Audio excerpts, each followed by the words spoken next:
विदधाति पूर्वं यो वै वेदांस प्रणोति तस्मै तं हदेवम् आत्मबुद्धिप्रकाशं मुमुक्षुर्वै शरणमहं प्रपद्ये। वैदिक दिव्य ज्ञान प्रतिष्ठानमा सबैजनालाई हार्दिक स्वागत तथा अभिनन्दन गर्दै अब यो श्रीमद् भगवत गीताको द्वितीय अध्याय अन्तर्गत आजको विषयलाई प्रस्तुत गरिँदैछ। गीताकारले बताउनुहुन्छ सैकडौँ हजारौँ अनेकौं जन्महरूमा गरिएका पुण्यहरूको परिपाकद्वारा अर्थात् पहिला पहिला जन्ममा गरेका पुण्य कर्म ध्यान तपस्याको प्रभावले गर्दाखेरि वर्तमान जन्ममा मनुष्यले वेदान्त श्रवण गर्ने अवसर प्राप्त गर्दछ। किनभने वेदान्तको श्रवण गरेर त्यो वेदान्त श्रवणको ज्ञान प्रति निष्ठा हुनु अभिरुचि हुनु पनि बहुत ठुलो भाग्यको कुरा हो। नत्र भने मनुष्यले वेदान्त त श्रवण गर्दछन् सुन्दछन् वेदान्त तर रुचि अर्कैतिर हुन्छ। कुनै प्रकारका मान्यतामा रुचि हुन्छ मनुष्यलाई। त्यो वेदान्तबाट सुनिएका ज्ञानमा अभिरुचि हुँदैन, त्यसमा निष्ठा हुँदैन। त्यसकारण मनुष्य भड्किन्छ, लक्ष्यदेखि विमुख हुन्छ। यही कुरालाई स्पष्ट रूपले बताउँदै ग्रन्थकारले बताउनुहुन्छ कि जन्मानेक शतसहस्र कृत सुकृत परिपाकेन अर्थात् अनेक अनेक जन्ममा गरेका ध्यान तपस्या दान पुण्य सबै शुभ कर्मको परिपाक भएपछि त्यसको परिणाम स्वरूप व्यक्तिले वेदान्त श्रवण गर्ने अवसर प्राप्त गर्दछ, आचार्यको सान्निध्य प्राप्त गर्दछ र ईश्वरको कृपा प्राप्त गर्दछ।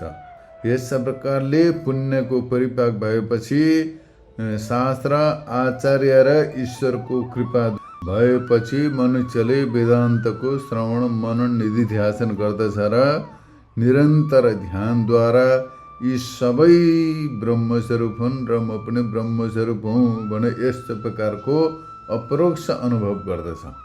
यस प्रकारले आफ्नो स्वरूपको अनुभव गर्दछ, अप्रतिबद्ध अपरोक्ष विज्ञान प्राप्त गर्दछ उसले र स्थितप्रज्ञ हुन्छ। त्यस्ता प्रकारका स्थितप्रज्ञ प्रबुद्ध महात्माको स्वप्नको व्यवहारको समान म मेरो यो इत्यादि लौकिक र वैदिक व्यवहार निवृत्त हुँदछन्। माने जति पनि लौकिक र वैदिक व्यवहार छन् तिनीहरू सबै निवृत्त हुँदछन्। जस्तो प्रकारले बिउजेपछि व्यक्तिका सबै स्वप्नहरू निवृत्त हुँदछन् त्यसै प्रकारले तत्त्वज्ञानी व्यक्तिका सबै प्रकारका लौकिक वैदिक व्यवहारहरू पनि निवृत्त हुँदछन्। निद्राको समान अविद्या निशेष नष्ट भएपछि त्यो अविद्याको कार्यको पनि निशेष निवृत्ति हुन्छ। माने केही शेष रहँदैन, कुनै बच्दैन, त्यसमा शेष रहँदैन, उब्रिँदैन, केही पनि अवशेष रहँदैन। बिउजिएको व्यक्ति अर्थात् जागृत व्यक्तिले जस्ता प्रकारले विपन्न अवस्थामा सबै प्रकारका सांसारिक व्यवहारमा विषयमा रमाउँदछ त्यसै प्रकारले ब्रह्मज्ञानी जीवनमुक्त व्यक्ति पनि ब्रह्ममा रमाउँदछ, आत्मामा रमाउँदछ, अरूतिर रमाउँदैन। विषयी व्यक्ति विषयमा रमाउँदछ तर ज्ञानी व्यक्ति ब्रह्ममा रमाउँदछ, आत्मामा रमाउँदछ। यस्तो प्रकारले बताउनको लागि यहाँ भगवान बताउनुहुन्छ या निशा सर्वभूतानां तस्यां जागृति संयमी यस्यां जागृति भूतानि सा निशा पश्यतु मुनेः। अर्थात् भगवान बताउनुहुन्छ सर्वसाधारण प्राणीहरूको लागि जो चाहिँ निशा छ अर्थात् जसमा साधारण प्राणीहरूको दृष्टि पुग्दैन त्यो निशारूप आत्मनिष्ठामा संयमी विद्वान जाग्दछ अर्थात् रमाउँदछ। साधारण व्यक्तिका लागि जो निशा बराबर छ उनीहरूको पहुँच छैन, त्यहाँ पुग्दैनन्। निशारूप आत्मनिष्ठामा संयमी विद्वान व्यक्ति जाग्दछ माने रमण गर्दछ, उसले त्यसलाई जान्दछ, बुझ्दछ, रमाउँदछ र द्रष्टा दर्शन आदि भेदहरूले युक्त जुन अविद्यामा प्राणीहरूले म मेरो इत्यादि व्यवहार गर्दैनन् त्यो अवस्था सबैमा ब्रह्मभाव देख्ने ब्रह्मज्ञानी ब्रह्मदर्शी व्यक्तिका लागि निशा माने रात्रि बराबर हो। यानी जस्ता प्रकारले प्राणीहरूले रात्रिमा व्यवहार गर्दैनन् त्यसै प्रकारले अविद्यारूप रात्रिमा ब्रह्मनिष्ठ व्यक्तिहरूले व्यवहार गर्दैनन्। ब्रह्मनिष्ठ व्यक्तिले म मेरो इत्यादि यस्तो प्रकारको व्यवहार गर्दैनन्, किनकि उनीहरू स्वरूपमा स्थित हुन्छन्। यस्तो प्रकारले यसलाई यहाँ भावार्थ व्यक्त गरियो। अब यसलाई व्याख्याद्वारा बुझिन्छ। प्रस्तुत श्लोकमा भूतानि र भूतानाम भनेर दुईपल्ट भूत शब्दको प्रयोग गरिएको छ। यो भूत शब्दको अर्थ बताउँदै यो ग्रन्थकार बताउनुहुन्छ, प्राचीन कर्म फलानुभूत्यै पुनः पुनर्भवन्ति जायन्ते इति भूतानि। अर्थात् पहिले गरिएका कर्महरूको फलको अनुभव गर्नका लागि जुन प्राणीहरू बारम्बार जन्म लिन्छन् उनीहरूलाई भूत भनेर भनिन्छ। जन्मान्तरमा गरिएका शुभ कर्महरूको फल उपभोग गर्नका लागि उत्पन्न भएका प्राणीहरूलाई भूत शब्दले बताइएको छ। ती ब्रह्म ज्ञानदेखि भिन्न, स्थितप्रज्ञ व्यक्तिदेखि भिन्न सबै अविद्यायुक्त प्राणीहरूको लागि त्यो परम ब्रह्म परमात्मा रात्रिको समान हो, अर्थात् निशा समान हो।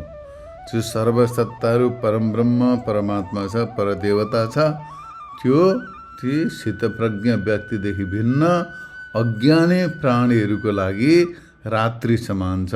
उनीहरूलाई दृष्टिगोचर हुँदैन, उनीहरूलाई अनुभव हुँदैन, उनीहरूको त्यसमा गति हुँदैन।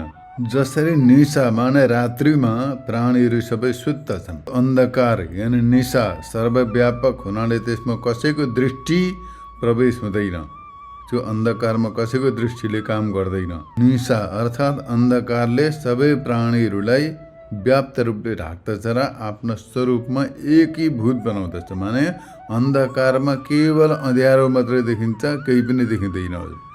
अन्धकारमा रात्रिमा केवल अन्धकार मात्रै हुन्छ, रात्रि मात्रै हुन्छ, कुनै प्रकारको व्यवहार हुँदैन, सबै व्यवहारको अविषय हुन्छ।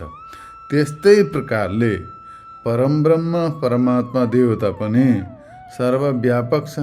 सर्वव्यापकत्व आदि धर्महरूले सबै भूतहरूको व्यवहारको अविषय हुन्छ। त्यो परदेवता पनि सबै व्यवहारको अविषय हुनाले गर्दाखेरि अज्ञानी प्राणीहरूको लागि निशा बराबर हो, माने रात्रि बराबर हो। उनीहरूले त्यसलाई जान्दैनन्, अनुभव पनि गर्न सक्दैनन्। त्यो सम्बन्धमा उनीहरूलाई कुनै प्रकारको ज्ञान विज्ञान हुन सक्दैन। त्यसै कारणले गर्दा अज्ञानी व्यक्तिहरूको लागि परमब्रह्म परमात्मा देवता पनि निशा बराबर हो। यसलाई फेरि अर्का प्रकारले बताउँदै ग्रन्थकार बताउनुहुन्छ, सम सुखको नाम हो। सुखलाई सम भनिन्छ र त्यो अत्यन्त सुखरूप हुनाले गर्दाखेरि त्यसलाई निशा पनि भनिन्छ।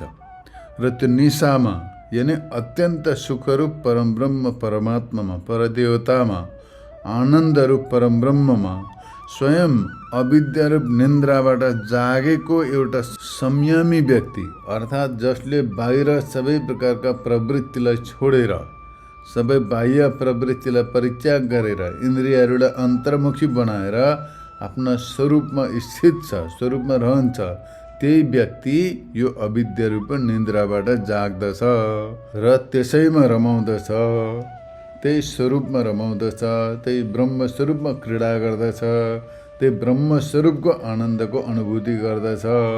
देखि भिन्न अन्य अविद्यामा लिप्त अविद्याग्रस्त जो प्राणीहरू छन् ती सबै निद्रालुको समान, माने जसरी अन्धकारमा व्यक्ति निदाउँदछन् त्यसै प्रकारले त अज्ञान रूपी निन्द्रामा निदाएका, आफ्नो स्वरूपलाई नजान्ने, आफ्नो स्वरूपको सम्बन्धमा केही पनि नबुझ्ने, ज्ञान विज्ञान रहित व्यक्तिहरू सदैव त्यो अविद्यारूपी निन्द्रामा, अज्ञान रूपी अन्धकारमा निदाइरहन्छन्, माने अविद्याग्रस्त रहिरहन्छन्।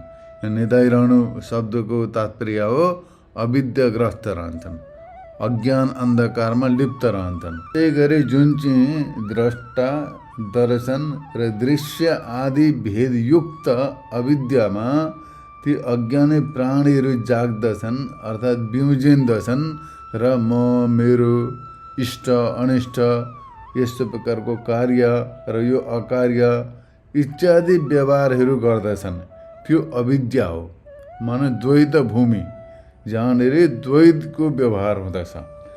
अरूले देख्दाखेरि त बिउजेको व्यवहार गरेको देखिन्छ, तर त्यो अविद्या रूपी जो रात्रि छ, अज्ञान रूपी अन्धकार, अज्ञान अन्धकारमा सबै अज्ञानी व्यक्तिहरूले द्रष्टा दृश्य भेदयुक्त त्यो अज्ञान अवस्थामा रहेर म, मेरो, यो इष्ट अनिष्ट, यो कार्य यो अकार्य यस्तो प्रकारको व्यवहार गर्दछन्।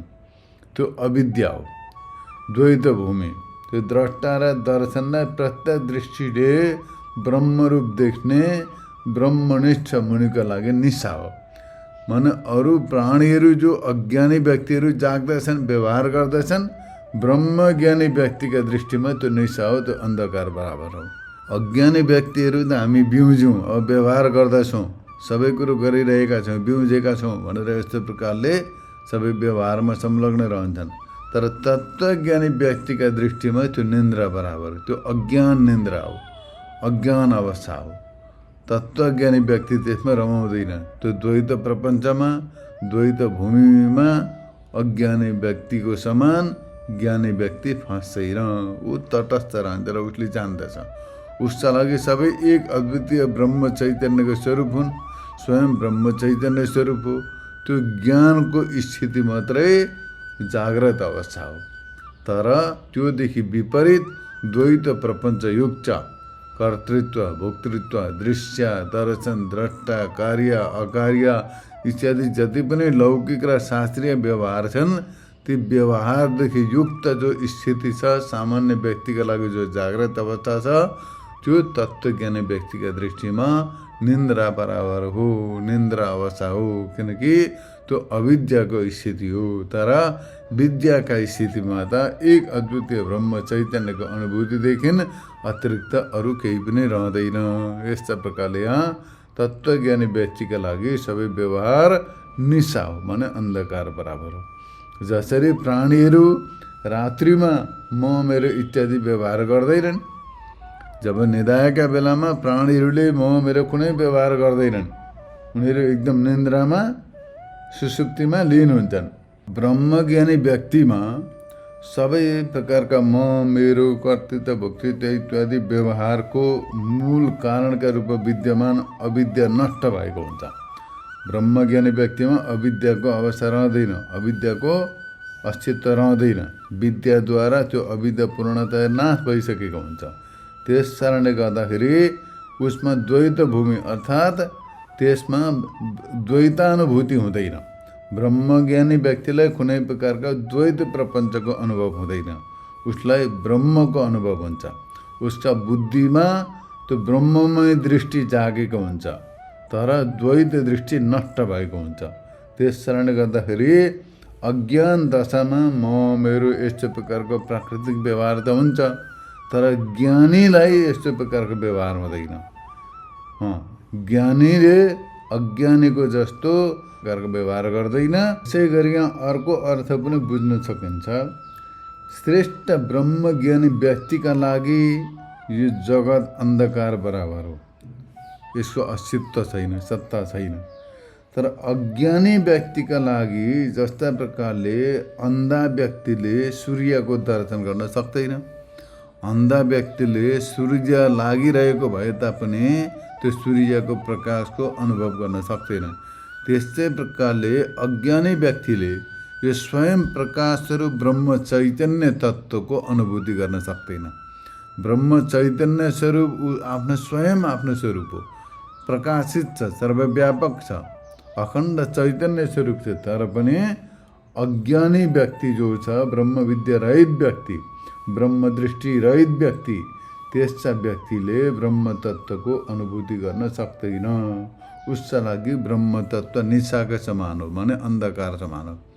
अज्ञानी व्यक्तिका लागि ब्रह्म तत्त्व अन्धकार बराबर हो। स्वयं प्रकाश स्वरूप भए तापनि विद्या नहुनको कारण उसले त्यसलाई अनुभूति गर्न सक्दैन। जसरी लोकमा प्रसिद्ध जो अन्धकार छ, अँध्यारो छ, रात्रि छ, त्यसले आफ्नो अन्धकार रूप शक्तिद्वारा नाम रूपात्मक सबै प्रकारका भेदलाई हटाएर, माने आफूमा सम्मिलित गरेर सबै वस्तुहरूलाई अन्धकारमय बनाएर स्वयं नै सर्वत्र फैलिन्छ। त्यसै प्रकारले यो ब्रह्म विद्या पनि आफ्नो चैतन्य शक्तिद्वारा नाम रूपात्मक भेदलाई हटाएर सबै दृश्य समूहलाई चिन्मात्र बनाएर स्वयं एक रूप हुँदै सर्वत्र व्यापक हुँदछ, जसमा रात्रिको समान अज्ञानी र त्यसको ज्ञानी सबै व्यवस्थान रूप स्वप्न देख्दछन्, माने सुतिरहन्छन्। अज्ञानी व्यक्तिहरूको लागि त्यो ज्ञान छैन, त्यस कारणले गर्दाखेरि त्यसैमा अज्ञान अवस्थामा नै त्यसैमा स्वप्न पनि देख्छन्, त्यसैमा व्यवहार गर्दछन्, त्यसै रात्रिमा सुत्दछन्। त्यो ब्रह्म विद्यामा बाहिरको प्रवृत्ति शून्य एक्लै चित्तप्रज्ञ ब्रह्म ज्ञानी व्यक्ति मात्रै जाग्दछ। अरू त अविद्याको कारणले गर्दाखेरि सुसुप्त रहन्छन्, सबै प्रकारका व्यवहारमा संलग्न रहन्छन्, स्वप्न देख्दछन्, जाग्रत अवस्थामा व्यवहार गर्दछन्, ब्युजेर व्यवहार गर्दछन्, विपना सपना सुसुप्तिमा तल्लीन रहन्छन्। तर केवल ब्रह्म विद्यामा निपुण तत्त्वदर्शी ज्ञानी चित्त प्रज्ञा मात्रै एक्लै जागिरहन्छ, भने ऊ मात्रै त्यो संयमी व्यक्ति मात्रै जाग्दछ। र आत्मरति भने आत्मामा रमाउँदछ, आत्मा क्रीडा भने आत्मामा नै खेल्दछ, आत्मा मिछुन आत्मासँग एकीभूत हुन्छ, आत्मा ज्योति र आत्मानन्द भएर सर्वदा स्थित रहन्छ। यस्तो प्रकारले यहाँनिर बताउनुहुन्छ, जुन अविद्यामा सबै भूतहरू जाग्दछन्, त म यो त्यो मेरो तेरो इत्यादि व्यवहार गर्दछन्, द्वैत व्यवहार गर्दछन्। तर वास्तवमा यो समस्त द्वैत प्रपञ्च र द्वैत व्यवहार अविद्या मूलक हुनाले गर्दाखेरि यो द्रष्टा दर्शन र दृश्य सबै मिथ्या हो, सबै प्रकारको व्यवहार मिथ्या हो। त्यो ब्रह्मज्ञानी व्यक्तिका दृष्टिमा सबै रात्रि समान हो, तत्त्वज्ञानी व्यक्तिका लागि यो सबै द्वैत प्रपञ्च अज्ञान मूलक हुनाले गर्दाखेरि रात्रि बराबर हो। त्यसरी अज्ञानी प्राणीहरूको लागि ब्रह्म विद्या रात्रि बराबर हुन्छ। अज्ञानी व्यक्तिले ब्रह्म विद्याका सम्बन्धमा जान्दैन पनि, ब्रह्म तत्त्वको अनुभूति पनि गर्न सक्दैन, उसका लागि त रात्रि बराबर हो। त्यस्तै प्रकारले ब्रह्मज्ञानी व्यक्तिका लागि यो अविद्या मूलक समस्त द्वैत प्रपञ्च रात्रि बराबर हो, अविद्या पनि रात्रि बराबर हो। अर्थात् जसरी अज्ञानी व्यक्ति ब्रह्म विद्याद्वारा ब्रह्म हुँ यस्तो प्रकारको अनुभव गर्नमा सक्षम हुँदैन, आनन्दको अनुभूति गर्नमा ऊ सफल हुँदैन, उसले जान्न सक्दैन। त्यस्तै प्रकारले ब्रह्मज्ञानी व्यक्तिले पनि ब्रह्म विद्याद्वारा अविद्या नष्ट भएका कारण यो अविद्यामूलक म मेरो कर्तृत्व वक्तृत्व इत्यादि सबै प्रकारको व्यवहार गर्दैन, उसले देख्दैन, जान्दैन यो सबै कुरो। उसका लागि चाहिँ एक अद्वितीय ब्रह्म चैतन्यमा चाहिँ ब्रह्मदृष्टि सम्पन्न छ, यस्तो प्रकारले जान्नु पर्दछ। यसकारण योग्यताको अभाव हुनाले गर्दाखेरि लौकिक र वैदिक कर्ममा अज्ञानी व्यक्तिको अधिकार हुन्छ, तर ज्ञानी व्यक्तिको अधिकार हुँदैन। अज्ञानी व्यक्तिलाई लौकिक कर्म र वैदिक कर्मको अधिकारी मानिन्छ। अज्ञानी व्यक्तिले यो अविद्यामूलक द्वैत प्रपञ्चमा रहेर लौकिक कर्म पनि गर्दछ र वैदिक कर्म पनि गर्दछ, ऊ त्यसको अधिकारी हो।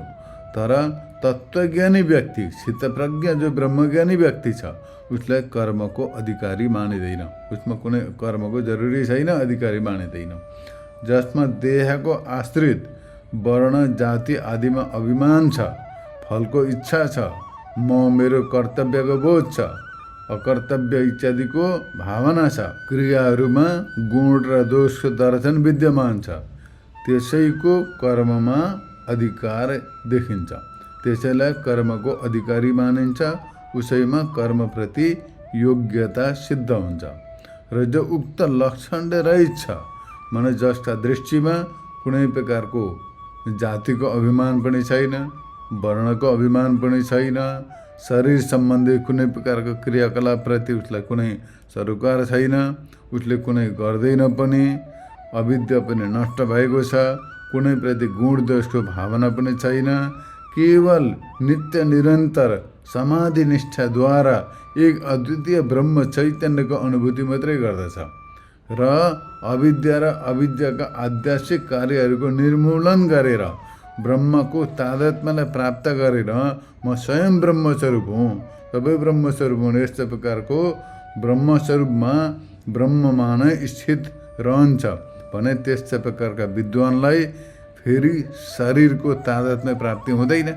एकपल्ट ब्रह्म तत्त्वको साक्षात्कार भएपछि कुनै प्रकारको अभिमान पनि रहँदैन, शरीरप्रतिको तादात्म्य भाव पनि रहँदैन र त्यसमा म मेरो इत्यादिको अभिमान पनि शेष रहँदैन। तत्त्वज्ञानी व्यक्तिमा अविद्या निर्मूल समाप्त भएको हुनुको कारणले गर्दाखेरि त्यो अविद्याद्वारा आरोपित वर्ण, जाति इत्यादि कुल इत्यादिको अभिमान पनि सिद्ध हुँदैन। यस्ता प्रकारका देह अभिमान रहित तत्त्वदृष्टि सम्पन्न भएका व्यक्तिका मनमा कुनै प्रकारको इच्छा र क्रियाहरूमा गुण दोषको भावना पनि रहँदैन। यस्ता प्रकारका विद्वानको कर्ममा अधिकार युक्त हुँदैन, किनभने सर्व मिथ्यात्व दर्शन अर्थात् यो साराका सारा द्वैत प्रपञ्च मिथ्या हो भनेर यस्तो प्रकारको दर्शन र प्रवृत्ति यी दुवै परस्पर विरुद्ध हुन्। माने जहाँ द्वैत दृष्टि छ त्यहाँनिर मात्रै कर्म सम्पादनको योग्यता देखिन्छ, तर द्वैत दृष्टि छैन, अभिमान पनि छैन, तत्त्वदर्शी छ, सितप्रज्ञ छ भने त्यसो सितप्रज्ञ व्यक्तिमा र त्यो कर्मकाण्डको प्रवृत्तिमा परस्पर विरुद्ध हुनाले गर्दाखेरि यो एकत्व हुन सक्दैन। तत्त्वदृष्टि सम्पन्न अर्थात् तत्त्वदर्शी व्यक्तिद्वारा कर्म सम्पादन हुँदैन र कर्म सम्पादन गर्ने अभिमानी व्यक्तिमा तत्त्वदर्शित्व अर्थात् तत्त्वदर्शनको योग्यता सम्भव हुँदैन। अतः उनको एकाधिकरण उपपन्न छैन, किनभने वस्तुमा सत्यत्व निश्चय बुद्धिपूर्वक प्रवृत्ति र भ्रमकल्पित्व निश्चय बुद्धिपूर्वक मिथ्यात्व ज्ञान हुन्छ। यस कारणले गर्दाखेरि परस्पर विरुद्ध हुनको कारण दुवैको एक अधिकरण उपपन्न हुँदैन, माने दुईटै एकै साथमा सम्पन्न हुन सक्दैनन्।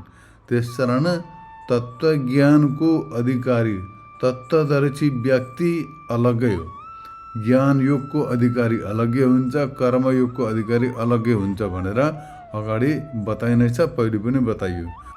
अतः तत्त्वदर्शन तत्त्वज्ञान र कर्म अनुष्ठान दुवै एकसाथ सम्पन्न हुन सक्दैनन्, एकैमा उपपन्न हुन सक्दैन। यस्ता प्रकारले जान्नु पर्दछ। यस सम्बन्धमा शङ्का उत्थापन गर्दै त्यसको निराकरण गरेर भन्नुहुन्छ कि अब ज्ञानी व्यक्तिले पनि त सबै मिथ्या हो भन्ने जानेर कुनै कर्म गर्यो भने त्यसमा के हानि छ, किनभने मिथ्या रूपले गरेको कर्म त बन्धनको कारण हुँदैन। त्यो भनेर यस्तो प्रकारले शङ्का गर्नु ठिक छैन, किनभने मिथ्यात्व ज्ञानको प्रवृत्तिसँग विरोध छ। त्यो मिथ्यात्व ज्ञान छ, तत्त्वदर्शन छ, त्यो तत्त्वदर्शन रूपी जो ज्ञान छ, ब्रह्म ज्ञान जो छ, त्यसको कर्म प्रवृत्तिसँग विरोध छ। जस्ता प्रकारले अन्धकार र प्रकाशको विरोध आपसमा छ। अन्धकार र प्रकाश एकै स्थानमा एक साथमा रहँदैनन्। अब जहाँ ज्ञान रूपी प्रकाश छ त्यो ज्ञान रूपी प्रकाश भएका व्यक्तिमा कर्म सम्पादनत्वको योग्यता हुँदैन र जहाँनिर कर्मको योग्यता भएको व्यक्ति छ, अज्ञानी व्यक्ति छ, उसले तत्त्व दर्शन गरेको हुँदैन, तत्त्व साक्षात्कार गरेको हुँदैन। त्यस कारणले गर्दाखेरि तत्त्व साक्षात्कार नहुन्जेलसम्म व्यक्तिलाई कर्मको अधिकारी मानिन्छ, तर तत्त्व साक्षात्कार भएर ज्ञान सम्पन्न भएको व्यक्तिका लागि कर्मको प्रयोजन पनि रहँदैन र उसका लागि कर्मको कुनै प्रकारको प्रवृत्तिको कारण पनि रहँदैन। यस प्रकारले जान्नु पर्दछ। जस्ता प्रकारले यो जल होइन, पानी होइन, किन्तु यो मरुभूमि हो। यस्तो प्रकारले मरुमरीचिकाको जलमा मिथ्यात्व जान्ने व्यक्ति कहिले पनि त्यो मरुमरीचिकाको जलप्रति आकर्षित हुँदैन। तर अज्ञानी व्यक्ति जो छ, अज्ञानी व्यक्तिले त्यहाँ पानी रहेछ, जल रहेछ भनेर त्यो मरुभूमिमा देखिने जलप्रति आकर्षित भएर दौडिन्छ। तर ज्ञानी व्यक्ति जो छ, जसलाई यो कुरो ज्ञान छ कि यो जल होइन, यो जलको भ्रम मात्रै हो भनेर जान्ने व्यक्ति कहिले पनि त्यताप्रति आकर्षित हुँदैन, प्रवृत्ति हुँदैन। तब आरोपित सम्पूर्ण दृश्यलाई मिथ्या र उसको अधिष्ठान बुद्ध ब्रह्मलाई नै सर्वत्र देख्नेवाले व्यक्तिको कर्ममा प्रवृत्ति हुन सम्भव हुँदैन। अब यहाँ उदाहरणद्वारा बताएको खासमा अब कुनै टन्टलापुर घाम लागिरहेको बेलामा मरुभूमिमा गयो भने टाढाबाट हेर्दा पानी जस्तो देखिन्छ, तर त्यहाँ छेउमा पुग्दा पानी हुँदैन। तर अज्ञानी व्यक्ति जसलाई ज्ञान छैन, यो मरुभूमि हो, यहाँ पानी छैन भन्ने ज्ञान नभएको व्यक्ति त त्यहाँ पानी रहेछ भनेर दौडिन्छ, तर ज्ञानी व्यक्ति त दौडिँदैन। त्यस्तै प्रकारले जसले सबै द्वैत प्रपञ्चलाई मिथ्या जानेको छ, अनुभव गरेको छ, तत्त्वको साक्षात्कार गरेको छ भने उसले यो सबै वस्तु आरोपित हो, सबै मिथ्या हो, सत्य होइन भनेर जान्दा जान्दै त्यसमा प्रवृत्ति हुँदैन। र जो व्यक्ति तत्त्वज्ञानी छ त्यो तत्त्वज्ञानी व्यक्तिले सबै द्वैत प्रपञ्चलाई मिथ्या जान्दछ। त्यसको अधिष्ठान स्वरूप ब्रह्म चैतन्यको साक्षात्कार गरेको हुन्छ। यस्ता तत्त्वज्ञानी व्यक्तिले कर्ममा प्रवृत्त हुने कुनै प्रकारको प्रयोजन देखिँदैन, कुनै प्रयोजनै रहँदैन। यस कारणले गर्दाखेरि केवल अविद्यायुक्त व्यक्ति, अज्ञानी व्यक्तिलाई मात्रै कर्ममा अधिकार छ, ज्ञानी व्यक्तिलाई कर्ममा अधिकार मानिँदैन। विद्याको अविद्या र अविद्याको कार्यका साथ विरोध हुनुको कारण विद्वान व्यक्ति ब्रह्मज्ञानीमा अविद्या र अविद्याको कार्य प्रकाशमा अन्धकार र अन्धकारमा प्रकाशको समान ठहर्दैन, भने त्यहाँ दृष्टिगत हुन सक्दैन। यसकारण विधि, विधान, विधेय र विधाता सबै अविद्याको कार्य हुनाले गर्दाखेरि मिथ्या हुन्। यी चारवटा बताइएको छ। विधि, अर्को विधान, विधेय र विधाता माने विधान गर्नेवाला, यी सबै अविद्याको कार्य हुनाले गर्दाखेरि मिथ्या हुन्। यस्तो प्रकारले जान्ने ब्रह्मज्ञानी व्यक्ति चुपचाप आनन्दसँगले आत्मस्वरूपमा मग्न रहन्छ। सदैव आत्माका स्थितिमा, आत्मस्वरूपमा नै अवस्थित रहन्छ। त्योदेखि अतिरिक्त अरू केही पनि उसको कर्तव्य छैन। तत्त्वज्ञानी व्यक्ति स्वयं तत्त्वमा ब्रह्मानन्दमा मग्न रहन्छ, त्यही उसको परम कर्तव्य हो। त्योदेखि अतिरिक्त अन्य उसको कुनै पनि कर्तव्य छैन, कुनै पनि कर्तव्य शेष रहँदैन। यस्ता प्रकारले जान्नु पर्दछ। यस प्रकार यहाँ आजको विषयलाई निरूपण गरियो। आजलाई यति नै। हरि ओम तत्सत्।